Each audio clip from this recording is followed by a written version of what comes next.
नमस्ते मित्रमैत्रिणींनो, मी आहे डॉक्टर शिल्पा गायकवाड आणि पुनश्च एकदा आपल्या चॅनलवर सर्वांचं खूप खूप स्वागत। आजचा विषय आहे जीवनसत्व ड। जीवनसत्व ड ची कमतरता हल्ली इतकी कॉमन झालेली आहे की लेटेस्ट डाटाप्रमाणे जवळजवळ 70 ते 90% लोकांमध्ये जीवनसत्व ड ची कमतरता आढळते। आता जीवनसत्व ड किंवा विटामिन डी हे सनशाइन विटामिन आहे, म्हणजेच आपल्याला सूर्यप्रकाशातून अगदी फ्री मध्ये विटामिन डी मिळवता येतं। आपल्या शरीरामध्ये सूर्यप्रकाशाच्या मदतीने विटामिन डी बनतं। तरी सुद्धा आपल्या देशामध्ये इतक्या मोठ्या प्रमाणामध्ये जीवनसत्व ड ची कमतरता आहे। त्याचं काय कारण आहे त्याबद्दल मी विस्तृत सांगणार आहे। तर चला सुरू करूया। जीवनसत्व डी चे दोन प्रकार आहेत, D2 आणि D3। विटामिन D2 हे मुख्यत्वे आपल्याला प्लांट बेस्ड सोर्स म्हणजेच वनस्पतीजन्य पदार्थातून मिळतं। एस्पेशली काही प्रकारचे फंगस आणि एस्पेशली मशरूम मधून आपल्याला D2 मिळतं, बनाना मधून मिळतं, पालक मधून मिळतं। म्हणजे जे वनस्पतीजन्य पदार्थातून आपल्याला मिळतं ते D2 फॉर्म असतं। आणि D3 फॉर्म हे मुख्यत्वे आपल्याला मांसाहारी पदार्थातून आणि प्राणीजन्य पदार्थातून, म्हणजे त्याच्यामध्ये दूध आणि डेअरी प्रॉडक्ट्स म्हणजे दही, बटर, चीज हे सगळे आणि अंडे सुद्धा, त्याचबरोबर फिशमधून, चिकनमधून आणि अशा तत्सम सगळ्या नॉनव्हेज पदार्थांमध्ये भरपूर प्रमाणामध्ये विटामिन D3 असतं। आता हा जो same form of vitamin D3 आहे ते आपल्याला सूर्यप्रकाशातून पण मिळतं बरं का। मग D2 आणि D3 मध्ये महत्त्वाचा फरक म्हणजे D2 हे पटकन आपल्या शरीरामध्ये शोषण होत नाही, त्याला थोडा वेळ लागतो। आणि जे D3 फॉर्म मध्ये तर ते आपल्या शरीरामध्ये पटकन ॲब्सॉर्ब केलं जातं। हे जे मांसाहारी पदार्थ खात नाही त्यांना सूर्यप्रकाशामधून आपली त्वचा D3 रोज बनवत असते। कशी बनवत असते तर आपल्या त्वचेमध्ये असलेल्या कोलेस्ट्रॉलचं रूपांतर सूर्यप्रकाशाच्या मदतीने विटामिन डी मध्ये, एस्पेशली विटामिन D3 मध्ये होत असतं। त्वचा डेली बेसवर सूर्यप्रकाशाच्या मदतीने कोलेस्ट्रॉलचं रूपांतर विटामिन D3 मध्ये करत असतं। आता तुम्ही म्हणणार की मॅडम आपला तर उष्णकटिबंधीय प्रदेश आहे आणि आपल्याकडे सूर्यप्रकाशाची कुठे कमतरता आहे, आपल्यामध्ये विटामिन डी कसं काय कमी झाला? तर त्याचं कारण आहे आपली बदललेली लाईफस्टाईल।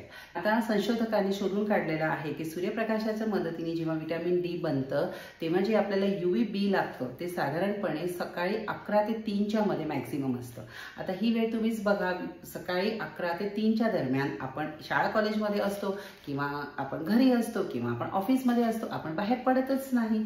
त्याचा फक्त आणि फक्त उपयोग हे रस्त्यावर काम करणारा कष्टकरी वर्ग, कामगार वर्ग किंवा शेतमजूरच करून घेतात आणि त्यांना विटामिन डी ची कमतरता होणार नाही। दुसरी गोष्ट, जेव्हा आपण ऑफिसला जातो, बाहेर जातो तेव्हा सुद्धा आपण गाडीची काच लावून घेतो, म्हणजे जो फिल्टर होऊन आलेला जो सूर्यप्रकाश असतो ना त्याच्याने विटामिन डी बनत नाही।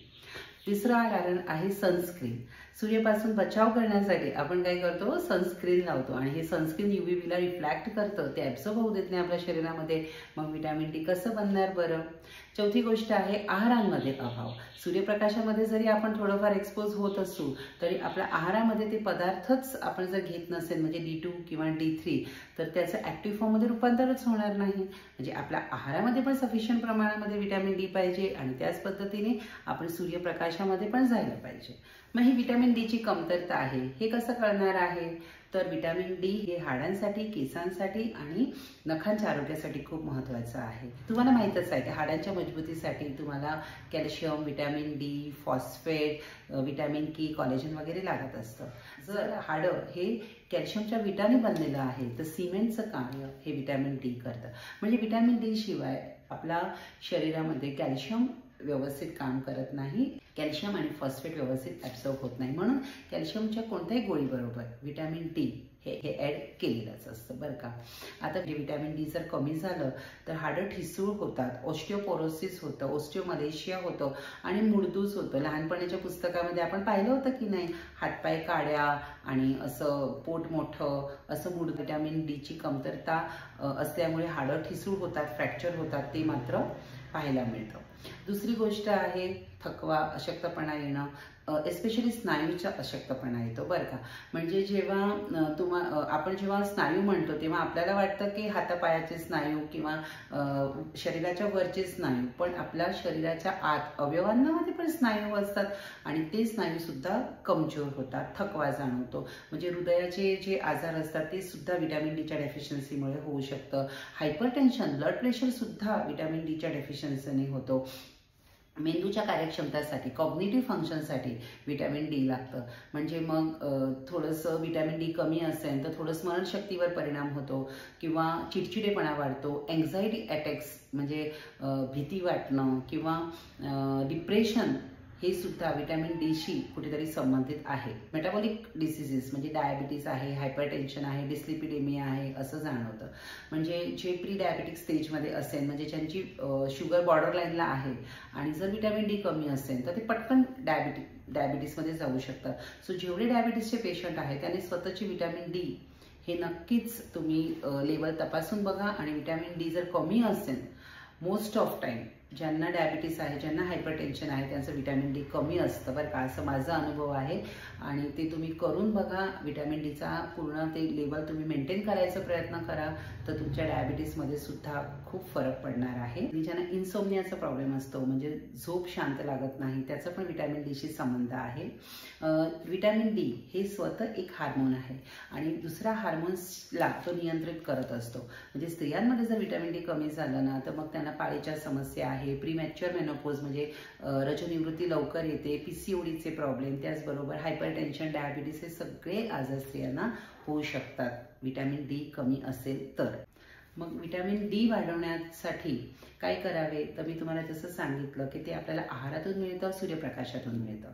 कोणतं सकाळी 11 ते 3चं आहे, पॉसिबल नाही आहे तर सकाळी कवळा ऊन घ्यायचा प्रयत्न करा. जेव्हा तुम्ही बाहेर गाडीमध्ये जाता किंवा 4 व्हीलरमध्ये जाता तर गाडीची काच ओपन करा, एसीमध्ये बसून नका राहू.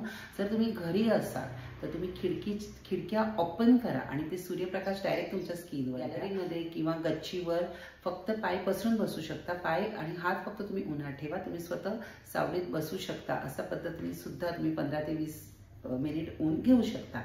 त्याच पद्धतीने आहारामध्ये तुम्ही व्हिटॅमिन डीचा समावेश करा. कोणते आहार आहे? जर तुम्ही प्युअर व्हेजिटेरियन आहात तर तुम्ही रोज 1 केळी घ्यायची आहे. केळीमध्ये भरपूर प्रमाणामध्ये रोज लागणारं व्हिटॅमिन डी आहे. त्याच पद्धतीने तुम्ही मिल्क, डेअरी प्रॉडक्ट्स तुम्ही घ्या. दुधामध्ये भरपूर प्रमाणामध्ये आहे आणि दुग्धजन्य पदार्थ म्हणजे मग त्याच्यामध्ये दही, ताक, लस्सी, बटर, मलाई, पनीर, त्याच्यात भरपूर प्रमाणामध्ये व्हिटॅमिन डी असतं तर ते तुम्ही तुमच्या आहारामध्ये समावेश करायचा आहे. पालक, कोथिंबीर अशा ग्रीन व्हेजिटेबल्समध्ये सुद्धा व्हिटॅमिन डी आहे. सो तुम्ही पालक वेगळ्या फॉर्ममध्ये घेऊ शकता, पालक पनीर घेऊ शकता, B12 पण मिळेल, व्हिटॅमिन डी पण मिळेल तुम्हाला. कोथिंबीरीच्या वड्या करा. रोज 4 बदाम आणि 2 अंजीर भिजत घालायचं आणि ते रोज घ्यायचं. Good source of vitamin D. त्याच पद्धतीने जर तुम्ही अंडे खात असाल तर त्याच्यात तुम्ही येल्लो भागचा सुद्धा समावेश करा. येल्लोमध्ये सगळेच फॅट सॉल्युबल व्हिटॅमिन आहे. म्हणजे व्हिटॅमिन ए, डी, ई, के ह्याच्यामध्ये तुम्हाला फॅट सॉल्युबल व्हिटॅमिन्स मिळू शकते. तुम्ही बाकीचे जे मांसाहारी पदार्थ आहेत त्याचं जर सेवन करत असाल तर त्याच्यात सुद्धा व्हिटॅमिन डी एस्पेशली फिशमध्ये असतं. सप्लिमेंट डॉक्टरांच्या सल्ल्याशिवाय घ्यायचं नाही, कारण व्हिटॅमिन डी हे फॅट सॉल्युबल व्हिटॅमिन आहे. सो त्याचं अतिप्रमाण हे नुकसानकारक होऊ शकतं. हायपरव्हिटॅमिनोसिस डी म्हणतो.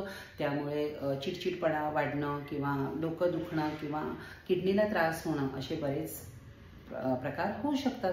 मग तुम्ही तुमच्या डॉक्टरांकडे जा, तुमच्या फॅमिली फिजिशियनकडे जा आणि त्यांच्या सल्ल्याने तुम्ही व्हिटॅमिन डीचा डोस तुम्ही घेऊ शकता. कमर्शियल फॉर्ममध्ये व्हिटॅमिन डी हे गोळ्याच्या स्वरूपात मिळतं. साधारणपणे 600 इंटरनॅशनल युनिट असतं किंवा 1000 इंटरनॅशनल युनिट असतं. ती गोळी तुम्ही रोज घ्यायची असते. पावडर फॉर्ममध्ये जे व्हिटॅमिन डी मी तुम्हाला आठवड्यातून एकदा घ्यायचं आहे आणि मी 4, 8 किंवा 12 आठवडे तुम्ही घ्यायचं आहे. पण ही पावडर घेताना मी तुम्हाला जसं सांगितलंय तुम्ही ते फॅट बरोबर किंवा तुम्ही दुधाबरोबर किंवा तुम्ही कोणत्या तरी तुपाबरोबर किंवा तेलाबरोबर घ्यायचं आहे. मार्केटमध्ये रेडी प्रिपरेशन आहे. ऑइल बरोबर ते व्हिटॅमिन डीचे लिक्विड फॉर्म येतात. ते जर तुम्ही घेतलं तर ते डायरेक्टच तुमच्या शरीरामध्ये ॲब्सॉर्ब होणार आहे. तर तुमचे डॉक्टर तुम्हाला काय प्रिस्क्राईब करतात त्या पद्धतीने तुम्ही व्हिटॅमिन डी घ्या.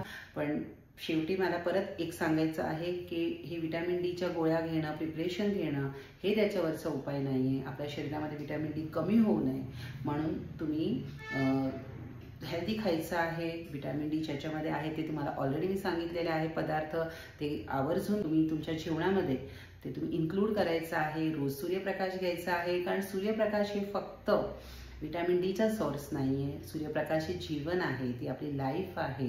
सो हे सुद्धा तुमच्या लाईफस्टाईलमध्ये तुम्ही इन्क्लूड करायला हवं. तर अशी व्हिडिओ तुम्हाला हेल्पफुल असेल, उपयोगी वाटली, चांगली वाटली तर तुम्ही तुमच्या फ्रेंड्सला तुम्ही शेअर करू शकता. त्यांना सुद्धा या माहितीचा नक्कीच उपयोग होईल. असं छान छान माहिती बरोबर आपण परत पुन्हा एकदा दुसऱ्या व्हिडिओमध्ये भेटू. तोपर्यंत नमस्कार. Thank you very much.